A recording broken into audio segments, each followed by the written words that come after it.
तो हे senorita, welcome back. पिछले video में हम लोगों ने देखा कि जो लाइट है वो एक इलेक्ट्रोमैग्नेटिक वेव बन चुकी थी जेम्स क्लियर मैक्सवेल के अकॉर्डिंग।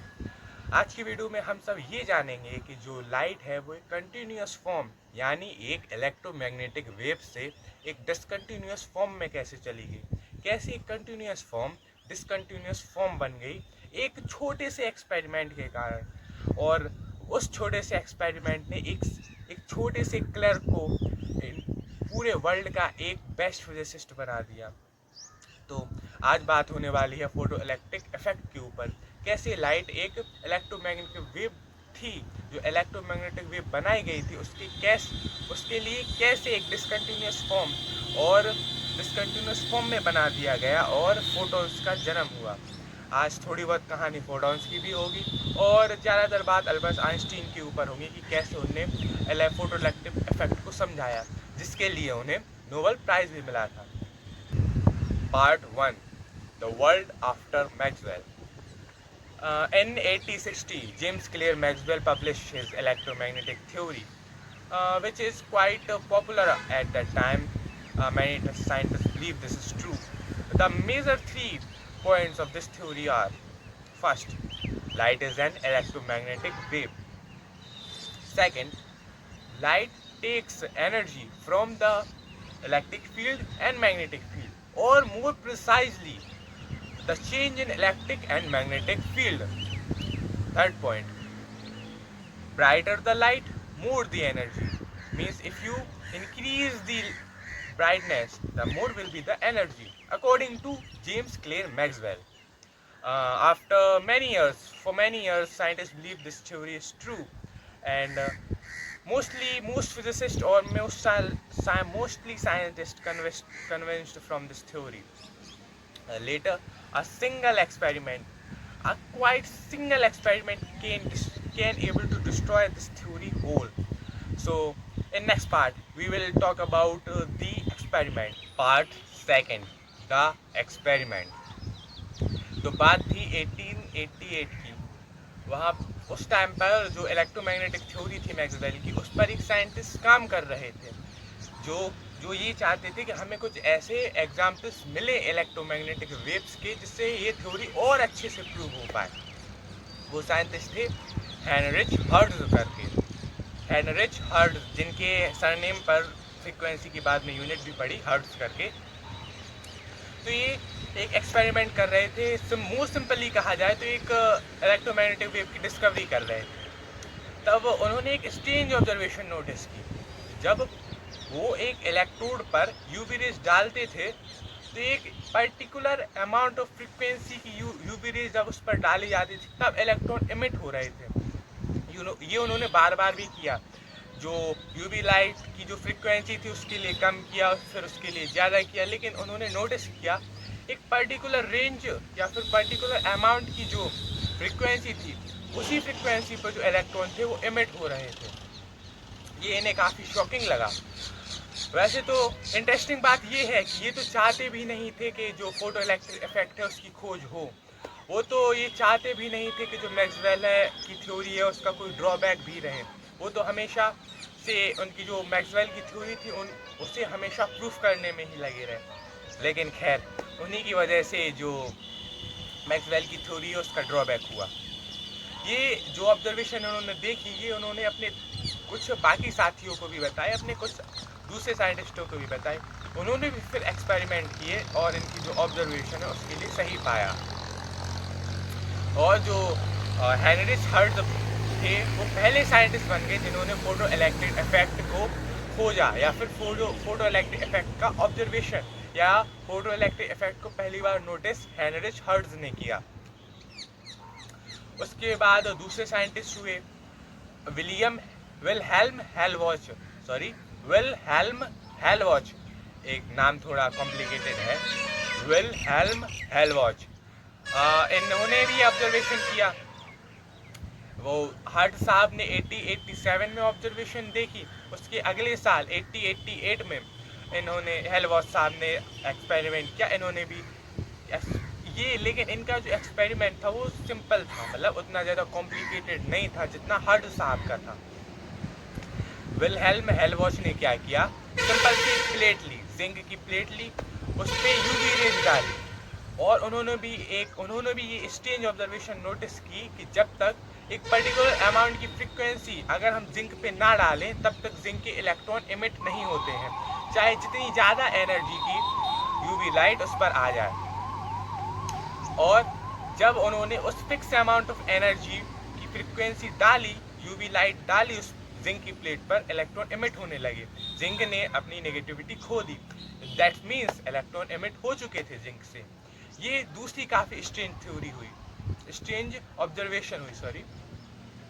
अब ये जो ऑब्जर्वेशन थी ये बहुत ज़्यादा पॉपुलर होने लगी पूरे साइंटिस्ट कम्युनिटी में।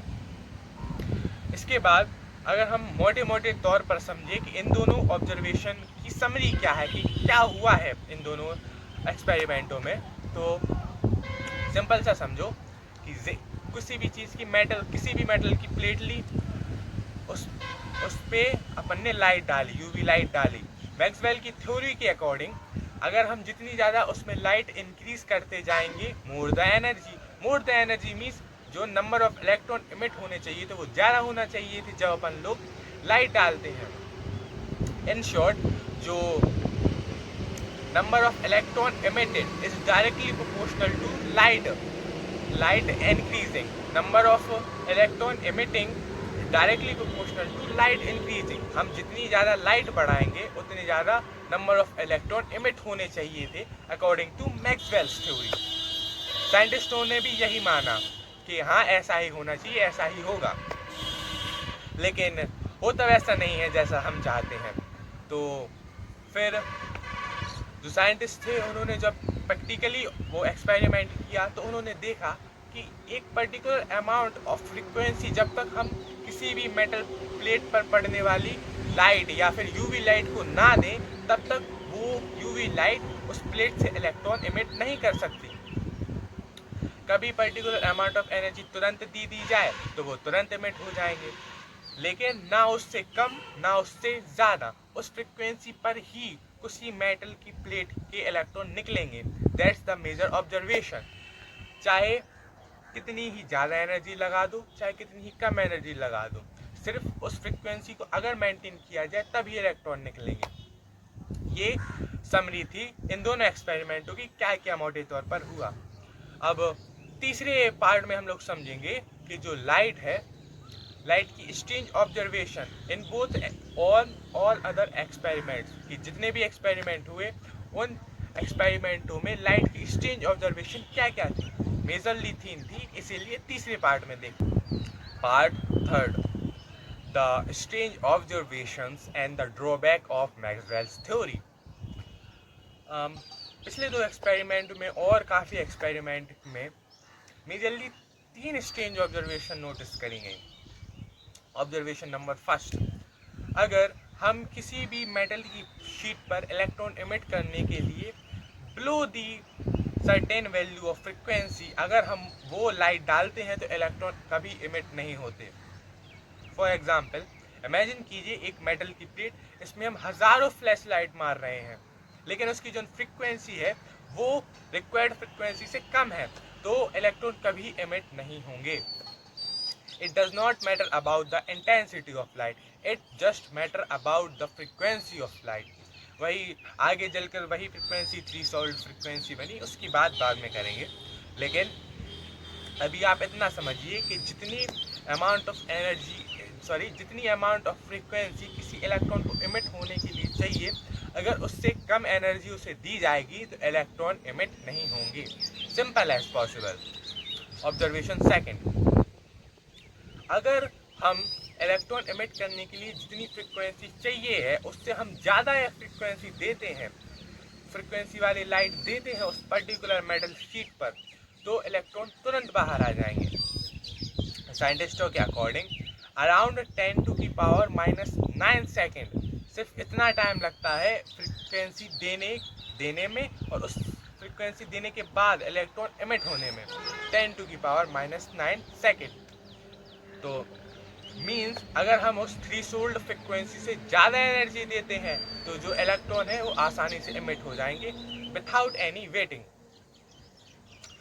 Observation number third observation simple सी ये कहती है, the frequency increasing directly proportional to number of electron emitted.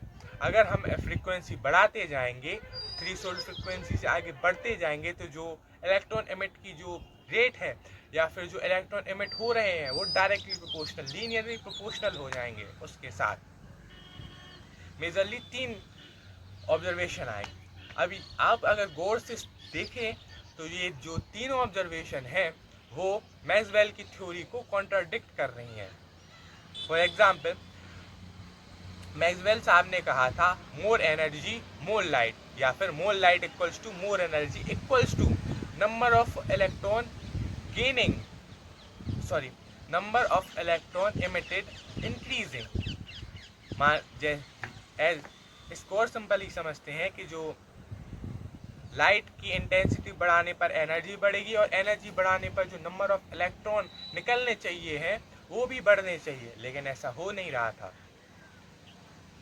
अगर इंटेंसिटी ज़्यादा है लाइट की और फ्रीक्वेंसी कम है तो भी इलेक्ट्रॉन को निकलना चाहिए था अकॉर्डिंग टू मैक्सवेल थ्योरी, लेकिन उस एक्सपेरिमेंट ने हमें बताया कि ऐसा तो कुछ नहीं होता। तो यहाँ से ड्रॉबैक शुरू होता है मैक्सवेल की थ्योरी का। उसके बाद अल्बर्ट आइंस्टीन आते हैं 1905 में, जो फिर फोटो इफेक्ट को सजेशन करते हैं कि हम इसमें क्या एडिशनल कर सकते हैं। 1905 में उन्होंने अपनी general special theory of relativity भी दी, फिर 1950 में अपनी जनरल थ्योरी ऑफ रिलेटिविटी भी दी। उन्होंने फिजिक्स में काफ़ी काम किया अल्बर्ट आइंस्टीन ने, और फोटो इलेक्ट्रिक इफेक्ट में भी उन्होंने काफ़ी काम किया, जिनकी वजह से उन्हें नोबेल प्राइज़ भी मिला। तो अपन पार्ट 4 में डिस्कस करेंगे contribution of Einstein in photoelectric effect. Part 4, the Albert Einstein and Max Planck. तो हुआ यूँ ऐसा कि 1900 की बात है। 1900 में एक साइंटिस्ट थे मैक्स प्लैंक करके, उन्होंने अपनी क्वांटाइजेशन की थ्योरी दी। उनके अकॉर्डिंग जब भी किसी एटम हुआ या फिर कोई लाइट का एटम हुआ, जब भी वो एमिट होता है या फिर एब्जॉर्ब होता है, तब वो एक particular amount of energy release करता है, और जो एनर्जी रिलीज हुई है वो कंटिन्यूस फॉर्म में होने की बजाय डिसकंटिन्यूस फॉर्म में होती है, और सिंपल कहा जाए तो एक छोटे छोटे पैकेटों में ट्रैवल करती है या एग्जिस्ट करती है, जिनका उन्होंने बाद में नाम क्वांटा कहा। क्वांटा यानी छोटे पार्टिकल या फिर छोटा, क्वांटा मीन्स छोटा। और यहाँ से मैक्स प्लैंक से ही जो क्वांटम मैकेनिक्स है उसकी स्टार्टिंग होती है, उसकी बर्थ होती है। तो लेकिन गौर करने वाली बात ये है कि इन्होंने जो एनर्जी बताई थी वो तब की बताई थी जब कोई एटम इलेक्ट्रॉन एमिट करता है या फिर एब्जॉर्ब करता है।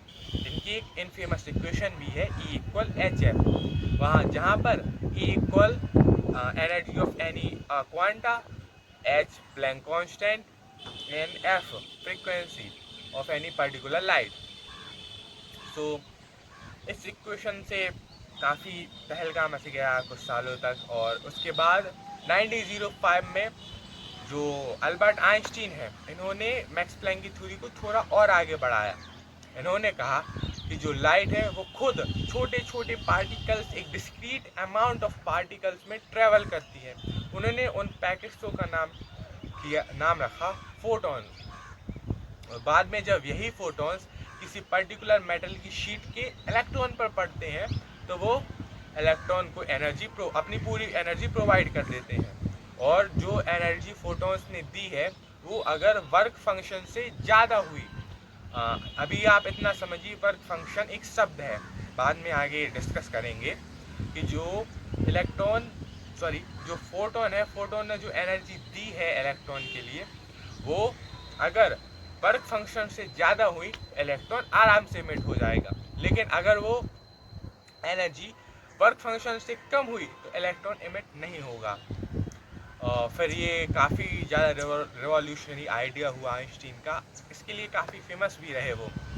तो ये था पार्ट 4।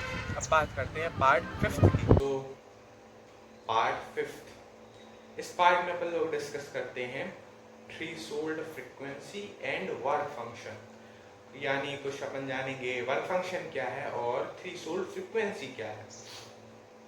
सबसे पहले बात करते हैं कि अपना वर्क फंक्शन क्या है, what is the work function mainly.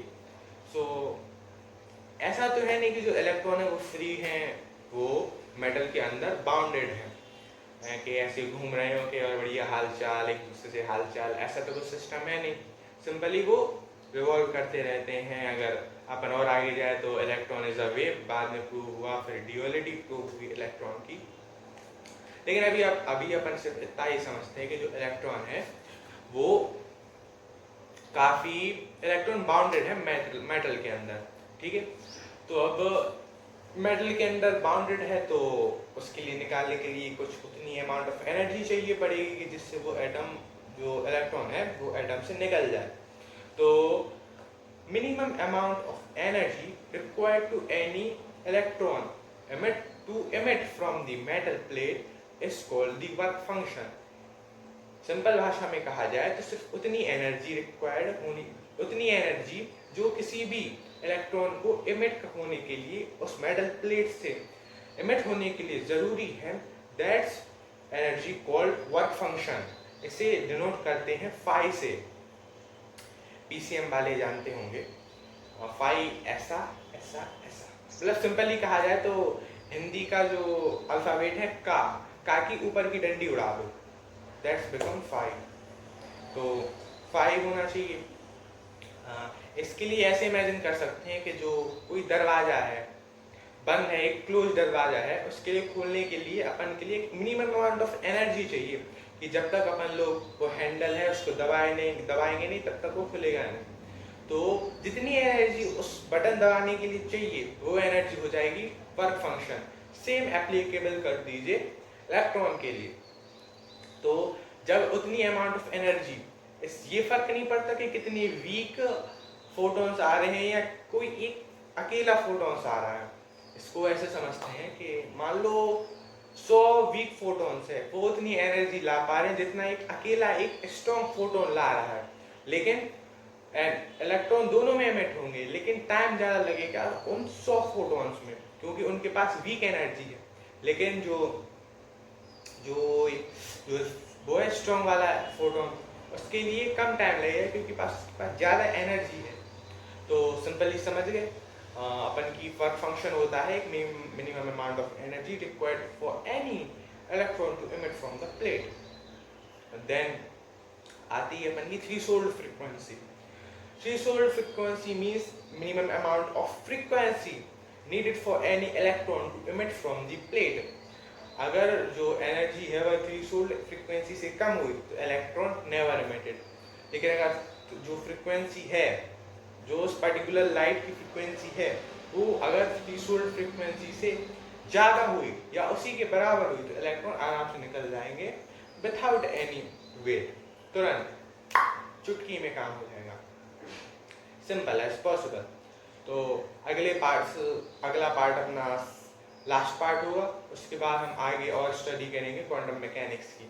So part 6 photoelectric equation and summary of this video. So हुआ यूँ कि आइंस्टीन ने कह दिया था कि जो फोटॉन्स है वो पर्टिकुलर अमाउंट ऑफ एनर्जी देते हैं, तब जो इलेक्ट्रॉन है वो इमिट होते हैं। बाद में उन्होंने एक और कंक्लूजन भी दिया कि जो लाइट है या फिर जो फोटोन है, फोटोन एनर्जी लेते, फोटोन्स के पास एनर्जी होती है, जिसको उन्होंने डिफाइन किया मैक्सवेल की इक्वेशन से, मैक्सवेल की इक्वेशन से नहीं, मैक्स प्लैंक की इक्वेशन से। वहाँ इक्वल HF वाली, जहाँ पर E होता है एनर्जी ऑफ एनी पार्टिकल और energy of photon equals to H Planck constant 6.6 into 10 to the power minus 34 joule second और फ्रीक्वेंसी F। तो फोटॉन्स की एनर्जी निकाली गई इक्वल HF के द्वारा। तब आइंस्टीन ने अपना एक ऑब्जर्वेशन दिया, उन्होंने कहा कि अगर जो फोटोन है वो जब इमिट होता है, किसी भी इलेक्ट्रॉन जब इमिट होता है तो फोटोन एनर्जी ट्रांसफर करता होगा, लेकिन कभी कभी कुछ हाई एनर्जी वाले फोटॉन्स भी होते हैं जो उनकी एनर्जी वो ट्रांसफर कर देते हैं इलेक्ट्रॉन में, अपनी पूरी कुछ एनर्जी इमिट होने में निकल जाती है, जो कुछ रिमेनिंग एनर्जी बचती है वो एनर्जी काइनेटिक एनर्जी के रूप में स्टोर हो जाती है इलेक्ट्रॉन के अंदर। यहीं से जन्म होता है फोटोइलेक्ट्रिक इक्वेशन का। उन्होंने कहा कि जो एनर्जी है, एनर्जी आ गई है इलेक्ट्रॉन के पास, वो इक्वल होगी काइनेटिक एनर्जी के और फाई के plus phi, kinetic energy plus phi. पिछले पार्ट में बताया था work function, minimum amount of energy required to emit electron. तो जो एनर्जी होगी वो इक्वल होगी काइनेटिक एनर्जी के प्लस फाई के, ये, और जो एनर्जी है वो इक्वल है HF के। तो जो अपन की फोटो इलेक्ट्रिक इक्वेशन है वो बन गई HF equals to phi plus kinetic energy. और यहाँ से अगर दूसरा फॉर्म निकाला जाए तो kinetic energy maximum equals to HF minus phi, मतलब टोटल एनर्जी में से वर्क फंक्शन माइनस कर दिया जाए तो अपन के पास मैक्सिमम काइनेटिक एनर्जी निकल आएगी। ये हो गई अपनी फोटो इलेक्ट्रिक इक्वेशन। अब बात करते हैं कि जो फोटो इलेक्ट्रिक इफेक्ट है वो इतना ज़्यादा मायने क्यों रखता है। ऐसे समझते हैं कि जो मैक्सवेल है, मैक्सवेल से क्यों, न्यूटन से स्टार्ट करते हैं। न्यूटन ने कहा कि लाइट एक रे है, उसके बाद हीगन्स साहब आए, हीगन्स ने कहा कि लाइट एक वेव है, मैक्सवेल ने कहा कि लाइट एक इलेक्ट्रोमैग्नेटिक वेव है। इन तीनों में अगर अपन गौर से देखें तो लाइट का सिर्फ एक ही नेचर शो हो रहा है। एक कहता है लाइट रे है, दूसरा कहता है लाइट एक वेव है, और तीसरा कहता है कि लाइट एक इलेक्ट्रोमैग्नेटिक वेव है। लेकिन फोटो इलेक्ट्रिक इफेक्ट ने हमें ये बताया कि जो लाइट है वो ड्यूअलिटी शो करती है। लाइट के दो फॉर्म्स हैं ज़्यादातर। इसके बाद में आइंस्टीन और कई दिग्गज साइंटिस्टों ने सपोर्ट भी किया, बाद इसीलिए इसके पे और ज़्यादा रिसर्च हुई। और सिर्फ ये इसलिए ज़रूरी नहीं है फोटो इलेक्ट्रिक इफेक्ट की इसने ड्यूअलिटी को शो करता है, ड्यूअलिटी बताई लाइट की, ये इसलिए भी इम्पोर्टेंट है क्योंकि यहाँ से क्वांटम मैकेनिक्स का बेस बना। मैक्स प्लैंक ने इसी की वजह से क्वांटा वर्ड दिया जो बाद में क्वांटम मैकेनिक्स बनी। ये बहुत ज़रूरी है फोटो इलेक्ट्रिक इफेक्ट समझने के लिए। तो आज की वीडियो में इतना ही। हम लोगों ने फोटो इलेक्ट्रिक इफेक्ट समझा। शायद आने वाले वीडियो में हम लोग ये समझेंगे कि वेव ड्यूअलिटी कैसी, लाइट ड्यूअलिटी कैसी है, मैटर ड्यूअलिटी क्या है। और बाद में जर्मन एक्सपेरिमेंट भी हुआ जिसने इलेक्ट्रॉन को भी ड्यूअल प्रूफ किया। डी ब्रोगली साहब आए, उन्होंने भी अपनी डी ब्रोगली हाइपोथेसिस दी, या हो सकता है मैक्स प्लैंक और उनकी क्वांटाइजेशन थ्योरी पर भी हम कुछ बात करें। तो आज के लिए इतना ही। Stay curious senorita.